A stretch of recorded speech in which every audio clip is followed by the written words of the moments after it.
Hello everyone, welcome to my channel. Please subscribe and hit the bell icon. Bold and beautiful preview. Shayla terrorizes Steffy in the dead of night, but who will make it to the morning? In the latest The Bold and the Beautiful preview for February 26, March 1, it could be the end for Shayla.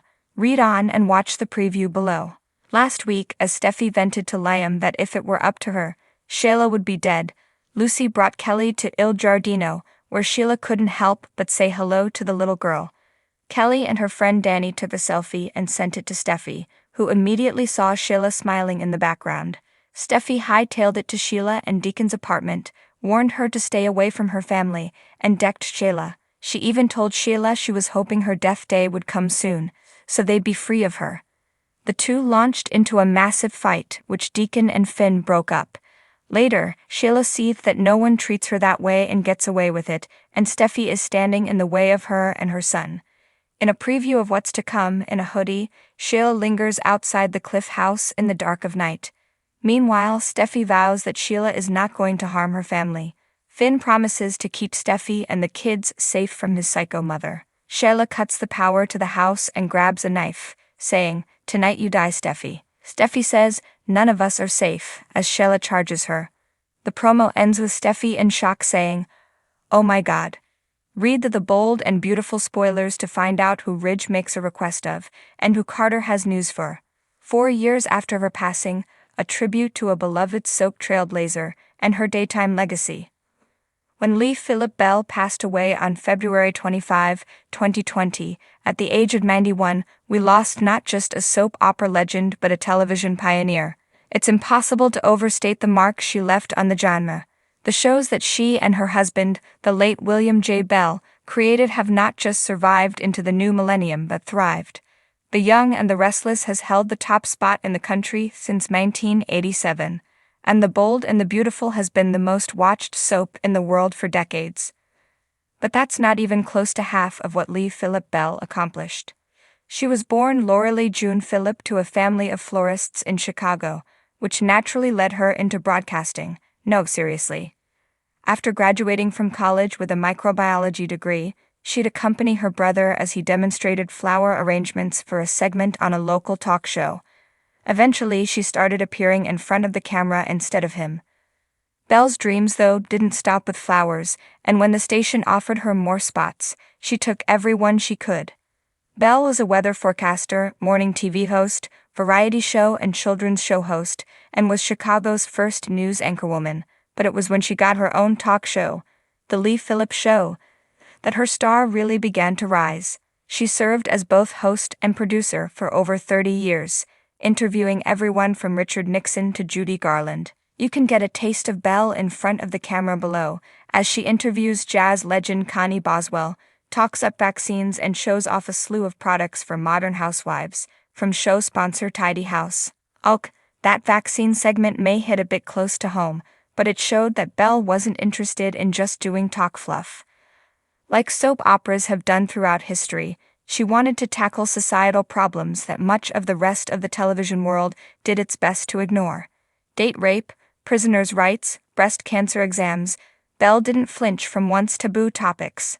She'd then pass on what she learned on to her husband, who would weave the issues into his own storytelling as a writer on another world, as the world turns and guiding light.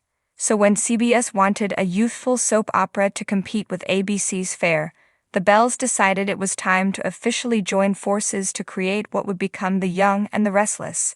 And over a decade later, when CBS wanted a show to replace the soon-to-be defunct Capitol, the Marrieds created a sister show for Young and Restless, The Bold and the Beautiful. Really, from the moment they met, the Bells were partners in every sense of the word. When I started in television, she explained in 1977 on PBS Chicago Tonight, what I needed more than anything was a good writer. Her husband, she proudly proclaimed, was an excellent writer. He helped me tremendously at the beginning of my career. Now I have a chance to help him. And I do whenever I can with ideas and research. Though over the years the elder Bells handed the reins of the company over to their children, Lee maintained close ties with her beloved soaps to the day she died. She was a television trailblazer, and while her partnership with her husband is the stuff of soap legends, she was more than capable of standing on her own, towering merits. In the mystical cloak of midnight's embrace, where shadows danced with secrets and the moon's ethereal glow cast an eerie luminescence upon the world, the stage was set for a showdown of epic proportions. In the tranquil suburbia of Los Angeles, where mansions stood as pillars of opulence and drama lurked around every corner, a tale unfolded with an intensity that rivaled the most gripping of legends.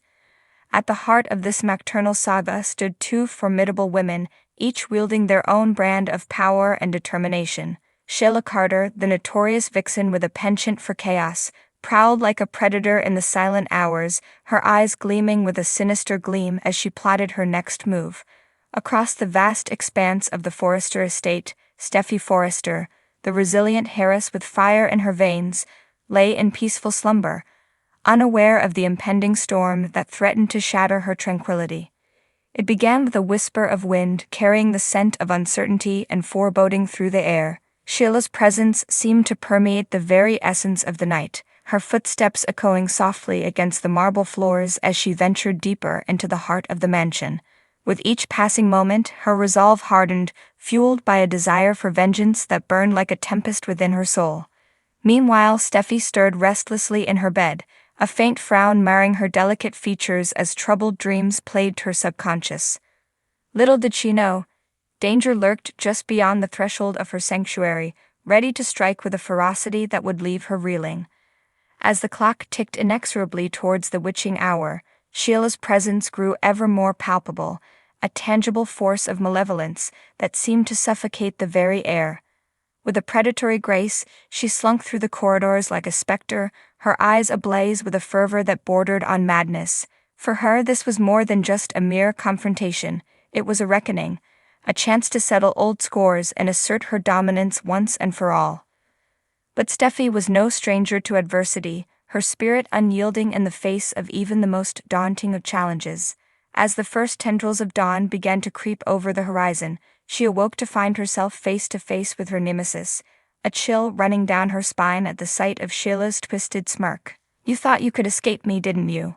Sheila purred, her voice dripping with malice as she advanced towards Steffi with predatory intent. "But you should know by now, darling, that there's no running from fate." With a defiant glare, Steffi squared her shoulders, her resolve unshaken despite the palpable danger that loomed before her. "I'm not afraid of you, Sheila," she retorted, her voice ringing out with a steely edge.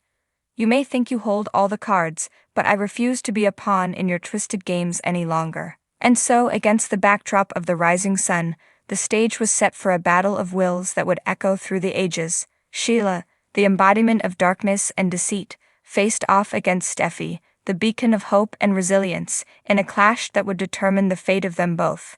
But as the dust settled and the first rays of morning light bathed the world in a golden hue, only one question remained: who would emerge victorious from the shadows of the night?